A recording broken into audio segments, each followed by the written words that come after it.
నిన్న మొన్ననే 80B కింద రాష్ట్ర ప్రభుత్వానికి యంగ్ ఇండియా స్కిల్స్ యూనివర్సిటీకి అనుమతి ఇవ్వడం జరిగింది.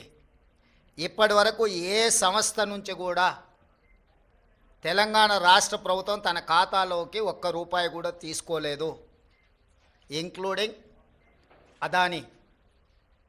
అయితే అనవసరమైన చర్చలలో తెలంగాణ ప్రతిష్ట కానీ వ్యక్తిగతంగా నా గురించి చర్చ జరగడం, మా మంత్రివర్గ సహచరులకు నాకు ఎలాంటి సుతారము ఇష్టం లేదు. అందుకే స్పష్టంగా నిన్ననే రాష్ట్ర ప్రభుత్వం తరఫున అదానీ గ్రూప్ ఆఫ్ కంపెనీస్కి మా అధికారి జయేష్ రంజన్ ద్వారా లేఖ రాయడం జరిగింది. జరుగుతున్న వివాదాలు, ఆరోపణలు, రకరకాల పరిస్థితుల వల్ల తెలంగాణ రాష్ట్ర ప్రభుత్వం మీరు ముందుకు వచ్చి ఉదారంగా తెలంగాణ యంగ్ ఇండియా స్కిల్స్ యూనివర్సిటీకి ఇస్తాన్న 100 కోట్ల రూపాయలను తెలంగాణ రాష్ట్ర ప్రభుత్వము